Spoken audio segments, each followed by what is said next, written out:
मिलना हो रहा है, तो आप सबका बहुत बहुत स्वागत है। आज अभी बहुत प्लानिंग से नहीं आए हैं। 6 तारीख से 7 तारीख से विधानसभा का सत्र था, तो फिर 15 दिन हम फिर लेट हो जाते, जिसको हम बोलते हैं कि आनंद फानंद में ये वार्ता बुलाई है, तो ज्यादा बात आपकी सुनेंगे, अपनी बात कम करेंगे। चुनाव से निवृत्त हो गए और बहुत से पत्रकारों से क्षमा याचना सहित लोकतंत्र के चौथे स्तंभ से भी तकलीफ हुई।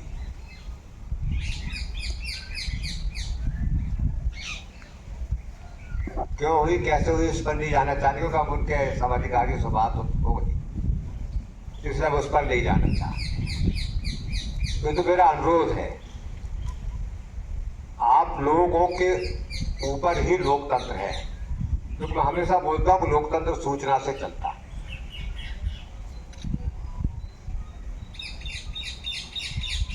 सूचना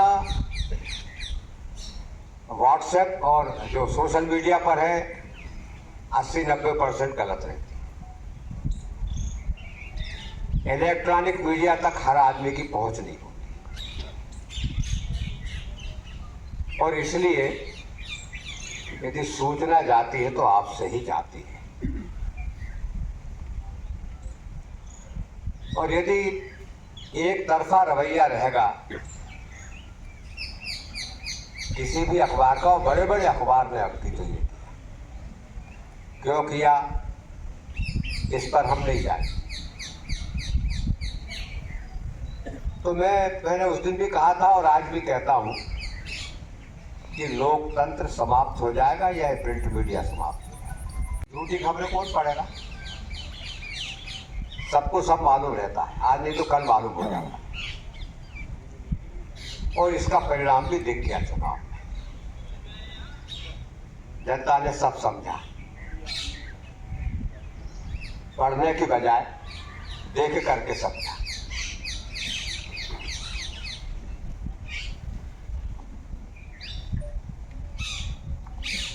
आपके माध्यम से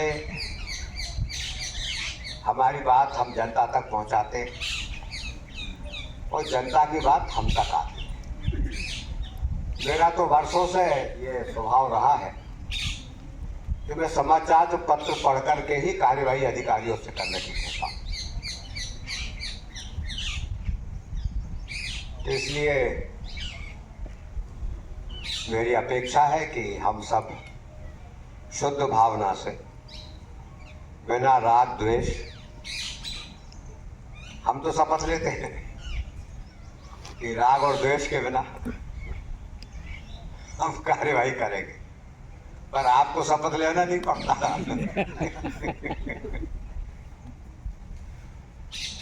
पर सबकी अपनी भी लिमिटेशन होती है। खैर, अब आते हैं हमारे शहर पर।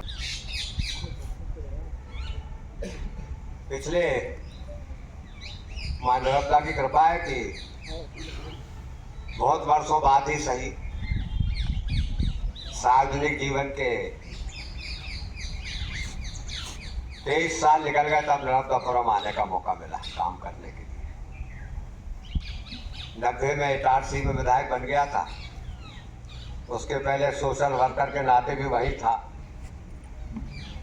तो सार्वजनिक जीवन के 23 वर्ष से अधिक निकला, उसके बाद नर्मदापुरम आने का अवसर मिला काम करने के लिए। 10 वर्षों में क्या किया ये बात नहीं करेंगे, आगे क्या करना है इस पर विचार विमर्श करेंगे हमारे साथियों से भी, आप सबसे। अभी हमारी जो बातचीत चल रही है अपने साथियों से भी, कि जो पहले के काम कुछ रह गए उनको पूरा करना है, तो कुछ हमारे भी है, कुछ केंद्रीय सरकार के। हमारा सबसे बड़ा काम इस वक्त जो है, जिसके बारे में बार बार हर चुनाव के समय प्रश्न पूछा जाता है, तो है सीवरेज लाइन। पर हमारे अध्यक्ष जी, हमारे प्रतिनिधि महेंद्र भाई निरंतर इसकी मॉनिटरिंग कर रहे हैं। और अभी परसों जो थी ना अपनी बैठक,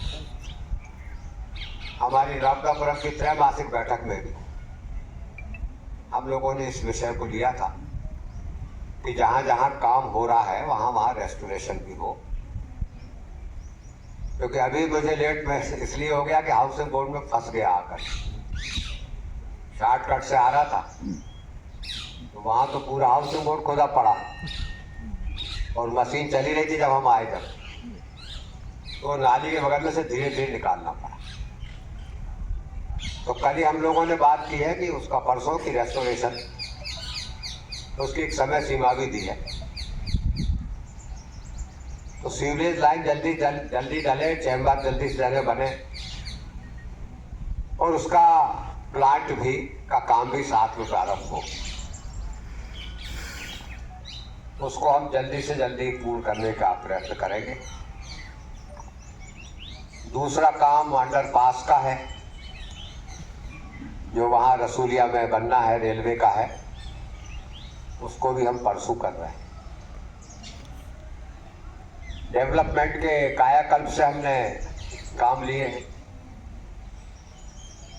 वो काम भी जैसे जैसे सीवरेज प्लांट का काम होता जाएगा, अपने जो लाइन जा रही है, तो उसको भी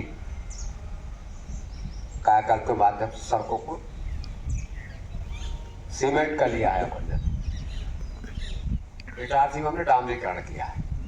यहाँ अध्यक्ष जी ने सीमेंटीकरण का किया, वो ज़्यादा दिन चलेगी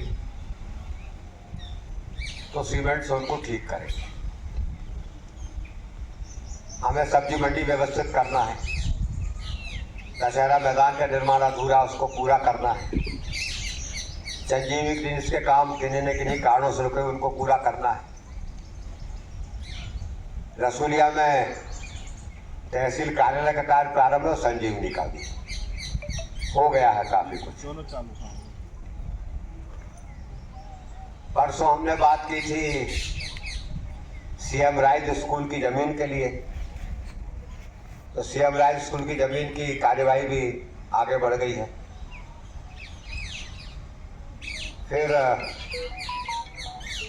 उसके पहले हम जब एसीएस आए थे यहाँ, एडिशनल चीफ सेक्रेटरी, संभागीय बैठक लेने, तब महेंद्र भाई थे उस मीटिंग में।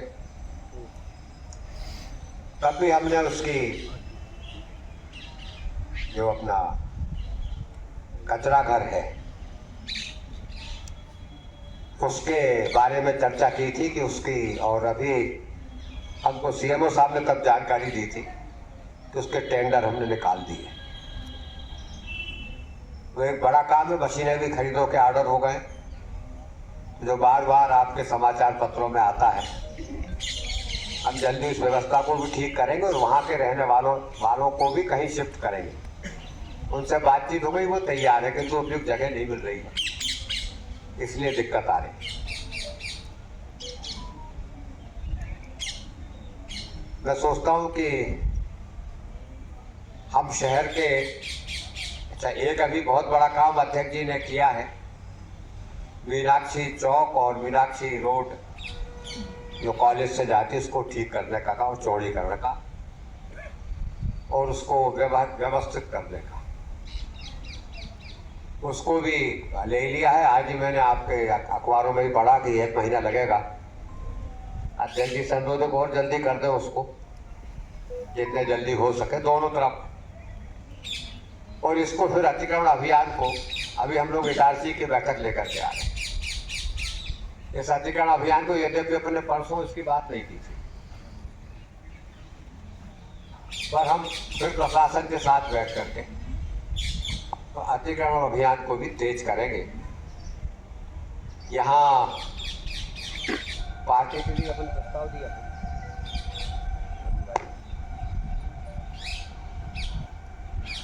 वहाँ भी अपन ये बताना भूल गए। पार्किंग का भी हम प्रस्ताव दे रहे हैं,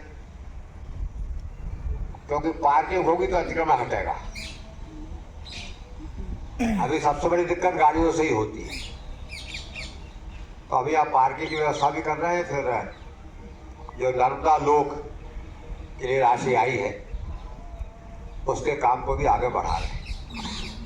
सब मिला करके हम इस शहर को अच्छा बनाएंगे।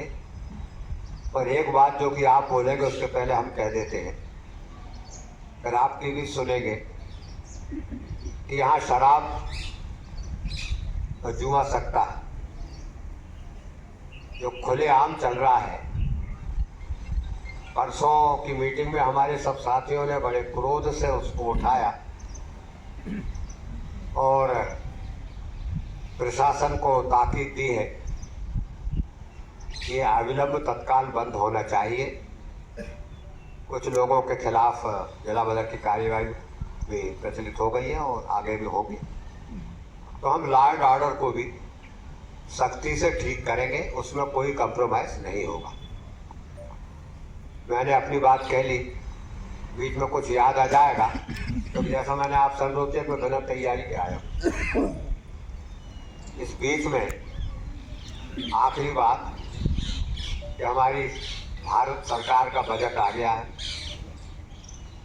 और उस बजट से इस देश का भविष्य उज्जवल होगा, उसकी कल्पना प्रतीत होती है।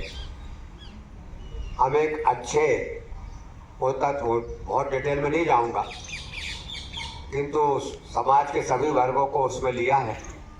तो हम एक उन्नत राष्ट्र की ओर, विकसित भारत का जो संकल्प यात्रा हमने निकाली थी उसकी ओर आगे बढ़ने वाला ये कदम है। मैं माननीय प्रधानमंत्री जी को, माननीय केंद्रीय वित्त मंत्री जी के प्रति भी धन्यवाद प्रकट करता हूँ और अब आपको आमंत्रित करता हूँ। आप लोग सोचोगे कि हम पूरी टीम लेके आज जैसे पत्रकार रहते हो, हमारे कार्यकर्ता रहते उधर पीछे भी बैठे तो बगल में प्रॉम्प्टिंग करते हैं ना, परीक्षा में नहीं करी अपन ने कभी। तो अभी तो प्रॉम्प्टिंग जरूर अब धीरज बताया ना, पुराना बस स्टैंड ठीक कर दिया अध्यक्ष जी ने, शानदार कर दिया। तो हम आरटीओ से बात करके और उस बस स्टैंड को प्रारंभ करेंगे तो यहाँ लोड कम हो जाएगा। अब इसके लिए भी राशि की हमने मांग की है, इसका टेंडर लग गया जो अभी एग्जिस्टिंग बस स्टैंड है, इसको भी ठीक करेंगे। इम्पॉर्टेंट है इसलिए, हालांकि इस अपने मध्य प्रदेश सरकार संबंधित नहीं है पर सरकार की सोच से संबंधित इसलिए बता रहा हूं। अभी भारत सरकार ने इंडियन पीनल कोड को नया बनाया है, पुराना रिपील करके। तो आप सोच का फर्क देखिए कांग्रेस में और भारतीय जनता पार्टी। वो भारतीय दंड संहिता थी क्योंकि अंग्रेजों ने बनाई तो दंड देते थे। ये भारतीय न्याय संहिता है, न्याय करने वाली सरकार है, दंड देने वाली नहीं। इसलिए शब्दों का बड़ा असर होता है और ये शब्द विचार से बनते हैं। तो हमारे विचार क्या हैं और उनके विचार क्या थे, अब तो वो थे ही हो गए, ये इस बात से समझ आता है। सभी जगह स्थानों पर जगह की समस्या है। क्यों है? इसलिए है कि श्रीमान राजा साहब दिग्विजय सिंह जी ने सारी चंदोई की जमीन बांट दी और बांट देते यदि सुप्रीम कोर्ट निर्णय नहीं करता कि अब 2% से कम नहीं की जाएगी। तो जगह तो वो खा गए सब, हम तो ढूंढ के कर रहे हैं, अतिक्रमण हटा रहे हैं जगहों पर से और गौशालाएं बना रहे हैं। और जैसा मैंने आपसे कहा कि यहाँ से पिग्स को हटाया गया दोनों शहरों से, और कल ही परसों ही हमने महेंद्र भाई से बात की और अध्यक्ष जी से कि पैट्स के समस्या भी हल करेंगे। ये वाली बात भी हमने परसों कहा उनसे कि उसके बैच नंबर देखो और बैच नंबर देख करके और संबंधित ठेकेदार जो उनको दे रहा है उस पर कार्यवाही करो। उसका जवाब उन्होंने ये दिया कि इस बैच नंबर में कई जगहों में जाते हैं, तो इसलिए हम इसको पकड़ना मुश्किल होता। उनका जो जिससे पकड़ाई उससे पूछ लो किससे खरीदी। और अभी इसको रुकवाएंगे और कटर मशीन से देंगे, अभी करवा देते हैं तो तत्कालीन तो योजना। उसमें 3 कंपोनेंट थे, एक विधायक, एक नगर पालिका, बगल में बैठी है नगर पालिका, और एक समाज। वो 3 लोगों ने मिलकर के किया था। तो एक दिन किसी बार बैठेंगे और अपने समाज के सब साथियों से बात करके उसको लाएंगे। इसके खिलाफ मेरी अपनी एक योजना है जो यहाँ तो जरूरत नहीं है, पर मैं ऐसा सोचता हूँ कि रसूलिया क्षेत्र में उसकी जरूरत है, और वो है वाटर हार्वेस्टिंग। तो हमारे को मैंने है उसका क्या है, जल स्तर गिर रहा है, और पिछले समय में भी ये वाली बात हम लोगों ने और हमारी सरकार ने भी इस बात पे ध्यान दिया था कि अब जब भी जो ड्रिंकिंग वाटर है वो सरफेस वाटर रिसोर्सेज से लाया जाए, इसके बजाय कि उसको नीचे से लाए।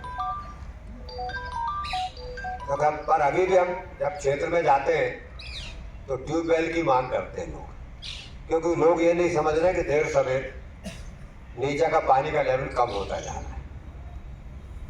तो वाटर हार्वेस्टिंग के लिए भी हम आगे बढ़ेंगे। यहाँ के बजाय रसूलिया क्षेत्र में उसकी यहाँ तो है लेवल 3 है, तो उसको भी करेंगे। देखिए वो क्या है, ये बात तो सही है कि ना तो वो पट्टे बेचे जा सकते थे, ना उनका व्यवसायीकरण किया, वो रेसिडेंशियल थे।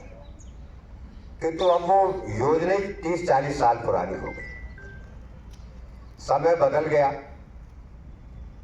और आबादी भी बढ़ गई। अब उस क्षेत्र को भी कमर्शियल कर दिया गया है टीएनसीपी में। दूसरी बात यह है कि अब जो नई योजना आ गई धारणाधिकार लेकर के, और जो जहां है वो वही रहेगा, तो वो फिर से कन्वर्ट हो गई। अब वो उनको टाइटल वहां से हटी तो यहां मिल गई, तो इसलिए देखो जो उनका अतिक्रमण है तो वो हटा देंगे, यदि वो सीमा के बाहर आ रहे हैं तो वो हटा देंगे। जितने भाई जितने का पट्टा दिया उससे ज्यादा बना लिया है तो उसके बारे में उनसे बातचीत करेंगे या कुछ उस पर पेनल्टी लगाएंगे। किंतु अब उनको हटाया जाना, मैं नहीं सोचता कि 30-40 साल से लोग वहां बैठे हैं वहां, और अब तो 2014 और उसके बाद 2020 के बाद जो लोग हैं उनको स्थायी किया जा रहा है। तो 30 साल पुराने वालों को हटाना ठीक नहीं, और वो कमर्शियल भी हो गया है।